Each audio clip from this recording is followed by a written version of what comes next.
बहुत सारा वीडियो रे आपण माने देखिथिबे मैदा तैयारी खाद्य को जमा खाओनी। मैदा तैयारी खाद्य रे आपण को पेट आदौ भी सफा हबनी, पेट रे गैस हे जिवो, पेटटी हे जिवो खराब। किंतु कोन आपण माने जानिचंती मैदा रे तैयारी खाद्य को आपण माने आराम से खाई परिबे आउ आपणकर पेट आदौ भी खराब हबनी। केमिति आजिर वीडियो रे आपण माने जानि परिबे आउ सेथि पई आजिर वीडियो रे आपण माने शेष पर्यंत देखंतु। कौन कहलु मैदा रे पेट खराब हबनी केमिति हबनी कौन कले मैदा तैयारी खाद्य खाइले भी आपणकर पेटटी भल भाबरे सफा हे जिवो, किछि प्रॉब्लम आपणकर हबनी। ए विषय रे आगु को ए वीडियो रे जानिबा। किंतु फर्स्ट आमे जानिबा ए मैदा अटा अटे कोन, मैदा तैयारी खाद्य को काहे कि आमे माने अवॉइड करबा को चेष्टा करू। देखंतु आपण माने जेतेबेले अटा को प्रस्तुत करंती, जोटा कि नॉर्मल अटा रे आमे रोटी प्रस्तुत करू, से अटा को केमिति प्रस्तुत करा जाय। सिंपल जेतेबेले आपण माने गहम किछि आनिले, गहम को आपण माने धोइले, ताकू सुकेइले, खरारे सुखी गला बहुत भल भाबरे, तापर ताकू आपण माने कळक देइ दियंती फेसिबा पई। किंबा जदि आपण माने मार्केट रु रेडीमेड अटा आनुचंती त पैकेट अटा आपण माने नेकी आसंती, किंतु प्रोसेस तो सेम ही थाए।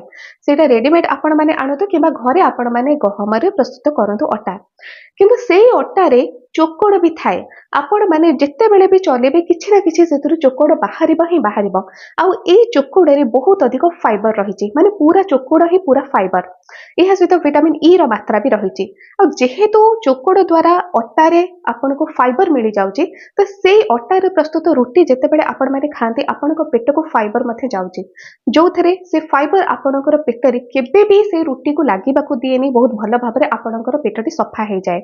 किंतु जेतेबेले आपण माने मैदा प्रस्तुत करंती, मैदा आपण माने किनिके आनुचंती पैकेट रे, सेटा प्रस्तुत केमिति करा जाय, सेही गहमरु ही प्रस्तुत करा जाउचे। अन्य कोनोसी सेथिरे सामग्री नाही, केवल गहमरु मैदा को प्रस्तुत करा जाय। किंतु जेतेबेले मैदाटी प्रस्तुत हुए, सेतेबेले गहम को एते मात्रा रे रिफाइन करा जाय जे सेथिरे चोकोड़ आदौ भी न थाए। सेथि पई तो मैदा पूरा धळा देखा जाय, पूरा फाइन धळा आपण माने देखिबे। आ जेतेबेले अट्टा को आपण माने देखुथिबे, टिके सेटा नाली अंश देखा जिवो, काहेकि कारण सेटा चोकोड़ युक्त, किंतु मैदा चोकोड़ युक्त नुह। आ जेहेतु चोकोड़ आदौ भी न थाए, तो चोकोड़र कोनोसी प्रकार फायदा आपण को मैदा रे मिलेलानी, ना फाइबर अछि ना सेथिरे विटामिन ई अछि।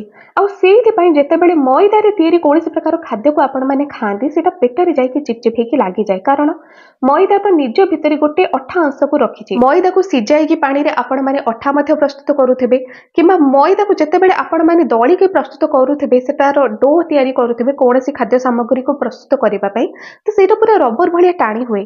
आउ जेतेबेले आपण माने आखिरे देखुचंती जे मैदाटी रबर भली टाणी होची, तो सेटा पेट भितर को जिबा परे काहे कि चिपचिप हेकि लागि न जिबो कुह। आउ एथि पई तो जेतेबेले भी आपण माने मैदा तैयारी खाद्य को खांती, आपणकर पेट आदौ भी सफा हुएनी, आपणकर गैस हे जाय, आपणकर मोटापण मध्ये वृद्धि पाए। गोटे मास भी जदि रेगुलर आपण माने दिन को थरे भी मैदा तैयारी खाद्य को खाइबे, देखिबे गोटे मास रे आपणकर ओजन बढ़ी जाउचे, आपण माने मोटा हे जिबे, पेट भी आपणकर बाहरी पड़े।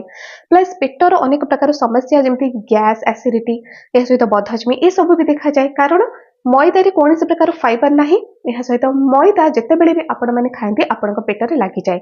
किंतु गोटे उपाय को फॉलो करिके आपण माने ए सब समस्या रु रिहाती पाई परिबे, आ मैदा तैयारी खाद्य मध्ये आराम से खाई परिबे। सेटा कोन, जेतेबेले भी आपण माने मैदा तैयारी खाद्य को खाउचंती, आपण माने मैदा तैयारी खाद्य सहित पनीपरिबा खांतु।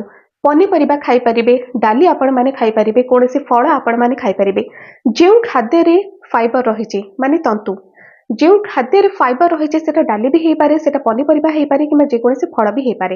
ए सबु जदि मैदा तैयारी खाद्य सहित आपण माने खाउचंती, देखिबे आउ कोनोसी प्रकार समस्या हबनी, ना पेटर कोनोसी प्रकार समस्या हबो, ना आपणकर मोटापण वृद्धि हबो। आउ जेतेबेले आपण माने ए मैदा तैयारी खाद्य सहित ए सब खाद्य को खाइबे, जो गुडा फाइबर युक्त खाद्य, तो ए सब आपणकर ओजन को मध्य नियंत्रण करे। आ मैदा रे जे कोनोसी खाद्य आपण माने खाउचंती, जेमति कि सिंगड़ा, जेमिति कि पूरी, जहाँ भी हो मैदा रे जति तैयारी करके आपण माने खांती, जति ताको छाणती, तो से सब खाद्य अधिक तेल को मध्य टाणी। आ जेतेबेले बहुत अधिक तेल आपणकर पेट भितर को जाए, ऑटोमेटिक आपणकर पेट रे हजम शक्ति को वीक करिवो। आ एथिरे बारंबार बारंबार आपणकर बदहजमी देखा जिवो, आ गैस आपणकर उत्पन्न हबो।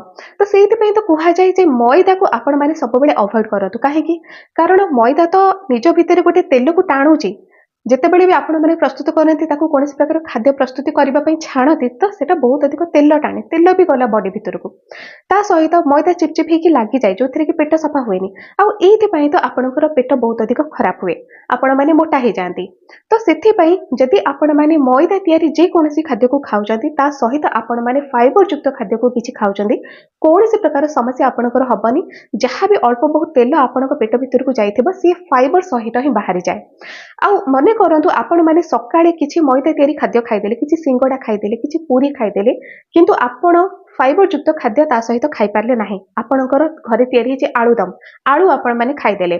ତ ଆପଣମାନେ ଚେଷ୍ଟା କରିବେ ଯେମିତି ଲଞ୍ଚରେ ଫାଇବର ଯୁକ୍ତ ଖାଦ୍ୟ ଖାଇବେ, ଡାଲି ଖାଇବେ, ପନିପରିବା ଖାଇବେ। ଯଦି ଫଳ ବି ଆପଣଙ୍କ ଘରେ ସୁବିଧା ଅଛି 11ଟା 12ଟା ବେଳେ ଫଳ ବି ଆପଣମାନେ ଖାଇପାରିବେ। ଏମିତି ଭାବରେ ଆଉ ଆପଣଙ୍କର କିଛି ବି ଅସୁବିଧା ହବନି। ତ ପେଟ ବହୁତ ଭଲ ଭାବରେ ନେକ୍ସଟ ଡେ ଆପଣଙ୍କର ସଫା ହେଇଯିବ। କିନ୍ତୁ ଯଦି ମନେ କରନ୍ତୁ ସକାଳେ ବି ଆପଣମାନେ ମଇଦାରେ ତିଆରି ପୁରୀ ଖାଇଦେଲେ, ତା ସହିତ ଆଳୁଦମ ଖାଇଦେଲେ, ଲଞ୍ଚରେ ଆପଣଙ୍କର ଚିକେନ ହେଇଯାଇଛି କିମ୍ବା ମାଛ ହେଇଯାଇଛି, ସେଥିରେ ତ ଫାଇବର ନାହିଁ। ପୁଣି ରାତିରେ ବି ସେଇ ପ୍ରକାର କିଛି ଖାଦ୍ୟ ଆପଣଙ୍କ ଘରେ ପ୍ରସ୍ତୁତ ହେଇଛି। ତ ଏଥିରେ କଣ ହୁଏ, ସବୁ ପ୍ରକାରର ଫ୍ୟାଟ ଯୁକ୍ତ ଖାଦ୍ୟ ହିଁ ଆପଣମାନେ ଖାଇଲେ, ଫାଇବର ସେଥିରେ କିଛି ବି ନାହିଁ। ଆପଣଙ୍କ ପେଟ କେମିତି ସଫା ହବ କୁହନ୍ତୁ? ଆଉ ଏଇ ଯୋଉ ରୁଟିନଟା ଯଦି ଆପଣମାନେ ବାରମ୍ବାର ଫଲୋ କରିବେ ନିଶ୍ଚୟ ଆପଣଙ୍କର ପେଟଟି ଖରାପ ହେଇଯିବ। ସେଥିପାଇଁ ଫ୍ରେଣ୍ଡସ୍, ଯଦି ଆପଣମାନେ ମଇଦା ତିଆରି ଖାଦ୍ୟକୁ ଖାଉଛନ୍ତି ଠିକ ଅଛି ଖାଆନ୍ତୁ, କିନ୍ତୁ ଚେଷ୍ଟା କରିବେ ତାର କ୍ୱାଣ୍ଟିଟି କମ୍ ରଖିବାକୁ। ଆଉ ସେଇ ଯୋଉ କ୍ୱାଣ୍ଟିଟି କମ୍ ରଖିଲେ ପେଟକୁ ଫୁଲ କରିବା ପାଇଁ ଆପଣମାନେ ଫଳ ଖାଇପାରିବେ, ଆପଣମାନେ ଡାଲି ବି ଖାଇପାରିବେ, ଆପଣମାନେ ପନିପରିବା ଖାଇପାରିବେ। ଆପଣଙ୍କ ଘରେ ଯାହା ବି ଶାଗ ମୁଗ ରହିଛି, ଯାହା ବି ଆପଣଙ୍କ ମାର୍କେଟରେ ମିଳୁଛି, ଆପଣଙ୍କର ବାଡ଼ି ଘରେ ଯାହା ବି ରହିଛି ଯୋଉଟାକି ଫାଇବର ଯୁକ୍ତ ଖାଦ୍ୟ, ତ ସେ ସବୁ ଆପଣମାନେ ମଇଦା ତିଆରି ଖାଦ୍ୟ ସହିତ ମିଶେଇକି ଖାଆନ୍ତୁ। କୌଣସି ପ୍ରକାର ପେଟର ସମସ୍ୟା ଆପଣଙ୍କର ହବନି, ନା ଆପଣଙ୍କର ଓଜନ ବଢିବ, ନା ଆପଣଙ୍କର ଡାଇବେଟିସ୍ ବଢିବ। କାରଣ ଏମିତି ବି ଦେଖାଯାଏ ଯେ ଯଦି ଡାଇବେଟିକ୍ ପେସେଣ୍ଟ ମାନେ ମଇଦା ତିଆରି ଖାଦ୍ୟକୁ ବାରମ୍ବାର ଖାଆନ୍ତି ସେମାନଙ୍କର ସୁଗରର ସମସ୍ୟା ବି ବଢେ। କାହିଁକି? କାରଣ ମଇଦାରେ ଯାହା ବି ତିଆରି ହେଉଛି ଯେଉଁ ପ୍ରକାରର ଖାଦ୍ୟ ବି ସେଥିରେ କ୍ୟାଲୋରିର ମାତ୍ରା ଅଧିକ ରହିଛି। ଏଇଠି ଗୋଟେ କଥା ଆପଣଙ୍କୁ ବୁଝିବାକୁ ପଡିବ, ମନେ କରନ୍ତୁ ଆପଣମାନେ 2 ପଟ ରୁଟିକୁ ଖାଆନ୍ତି, କିନ୍ତୁ ସେଇ ଯୋଉ ଅଟାରେ ପ୍ରସ୍ତୁତ କରାଯାଉଛି 2ଟି ରୁଟି, ସେଥିରେ ଚୋକଡର ମାତ୍ରା ରହିଛି ଯୋଉଥିରେ କି ଫାଇବର।